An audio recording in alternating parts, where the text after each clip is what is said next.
tous et bienvenue sur ma chaîne État des Jeux.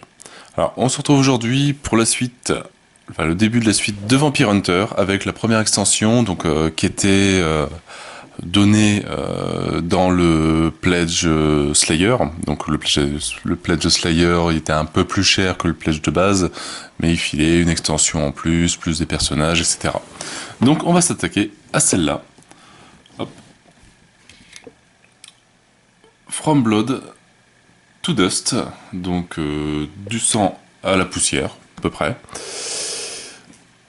Une petite extension avec des nouveaux vampires, je pense, et peut-être des nouvelles dalles, on va voir ça. Donc toujours un jeu Maki Game, Darkgate Game aussi, et un jeu toujours de Filippo Chirico.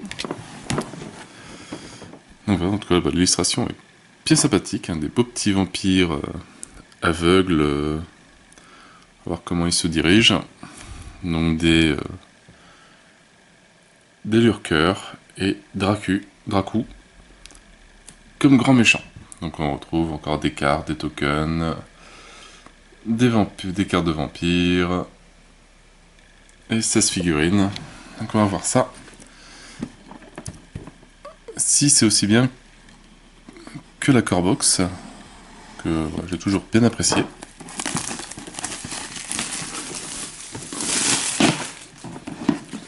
Hop.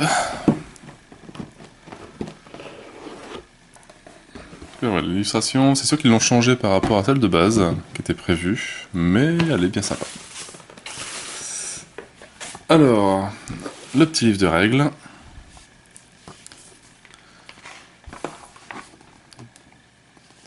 Toujours dans le même style, avec le sang en haut, donc qu'est-ce que ça contient ?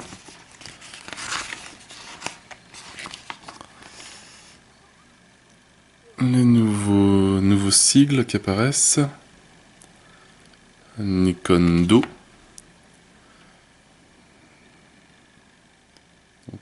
Crack et mouvement. Bon, c'est des nouvelles règles. Il va falloir lire tout ça. Superbe illustration. Alors vraiment, pour les bouquins, ils sont pas mal. Des nouveaux scénarios, donc jusqu'au 18. Donc voilà, donc il n'y a pas énormément de règles. Mais donc c'est la suite de la campagne.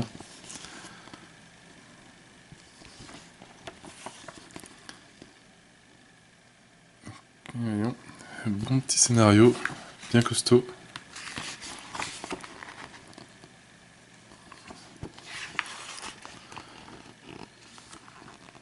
Et Blood or Dust, le dernier. Quand même 2 pages de règles. Et voilà pour le livre de règles. Alors, la petite nouvelle dalle, enfin les petites nouvelles dalles, avec le sigle d'eau qui est ici, toujours les lignes de vue, et les chiffres pour le spawn des vampires. Donc le rendu est toujours super joli. Vraiment très très bien. Alors ça, je sais pas encore ce que ça veut dire comme sigle. On verra ça par la suite. À la deuxième. Toujours des maisons abandonnées avec des crânes, des corps squelettiques qui traînent.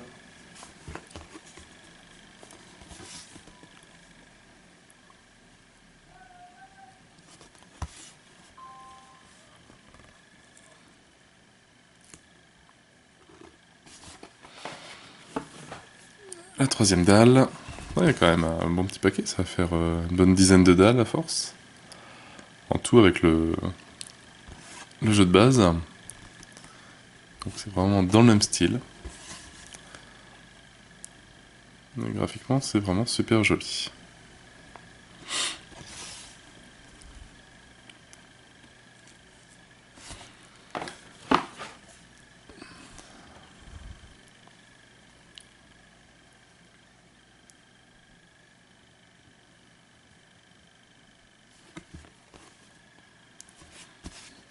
Ça met bien dans l'ambiance.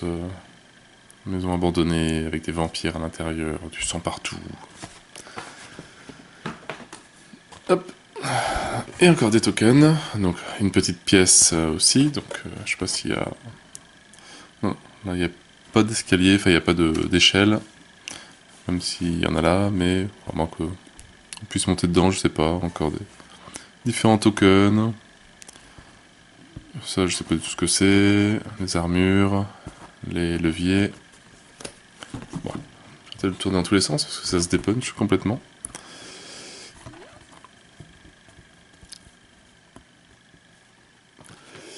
Et après, donc toujours pareil, la petite boîte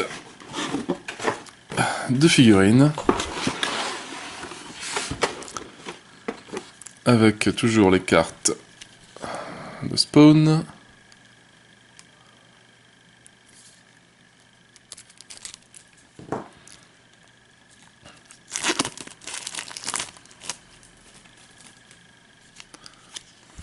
Donc avec des activations de nuit. Je pense que c'est spécifique peut-être aux nouveaux vampires ou c'est des nouvelles cartes. Des activations de jour.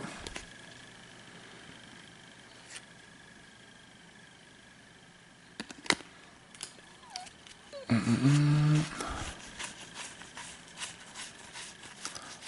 carte Encounter. Voilà. Donc il rajoute, qui mélange un peu les vampires du jeu de base avec les nouveaux donc, de l'extension. Donc il peut être bien sympa à mélanger. Toujours le même principe avec les 2 joueurs, 3 joueurs, 2 joueurs, 3 joueurs, 4 joueurs. Et les zones où ils arrivent. Donc c'est pas le 4, il n'y a pas 4 lurkers qui arrivent, c'est un lurker dans la zone 4. Les cartes des zombies. Des zombies, des vampires. Je vais y arriver. Hein. Alors, donc, on a les lurkers, donc c'est des deux côtés, voilà. Donc, côté jour, où ils dorment. Côté nuit, quand ils sont réveillés. Et alors, les figurines, il y en a plusieurs versions.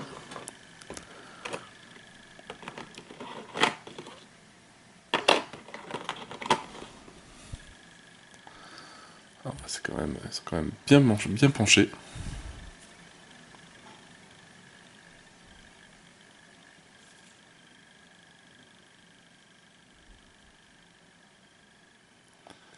À niveau sculpture, pareil, hein, c'est assez sympathique, c'est bien quand même assez fin.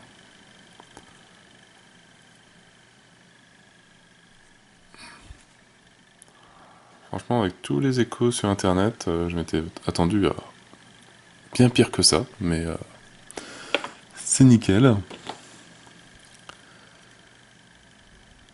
même lui, il a une position assez près du sol. Est-ce que c'est normal ou pas? Mais on dirait. Hein. Ça fait. Ça fait vraiment un rampant.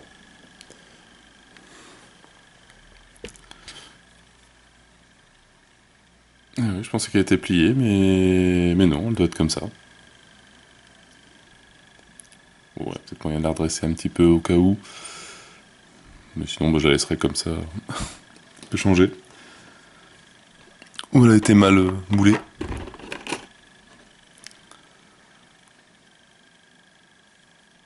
Mais ça fait une position différente. Donc, encore un lurker.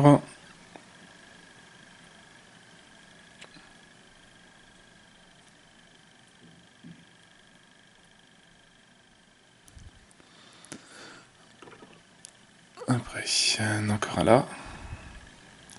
Donc, il y a quand même pas mal de poses différentes. Il y en a moins de 3 ou 4 différentes.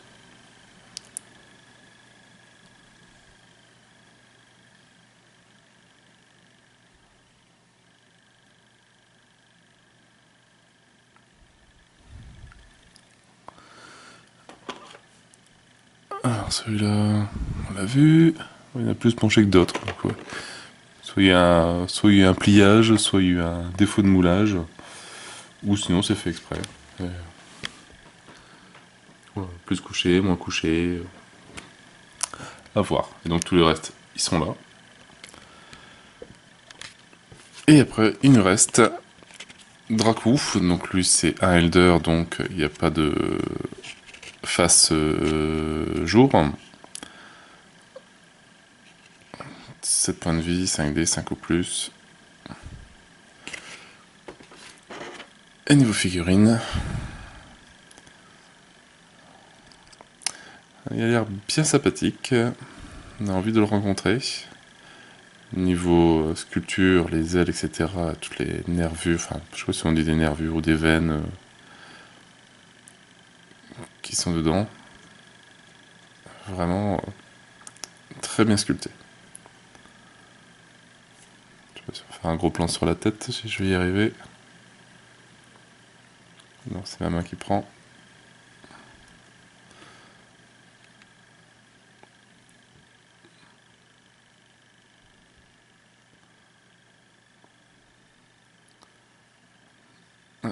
Une bien belle figurine. Franchement pas mal. Donc une belle petite extension. Pas énormément de choses, mais pas mal de zombies en plus qui permettent de modifier le jeu de base avec pas mal de scénarios. Quand même, je crois 6 scénarios en plus. 6 scénarios, enfin une campagne complète en plus. Donc ça peut être sympa.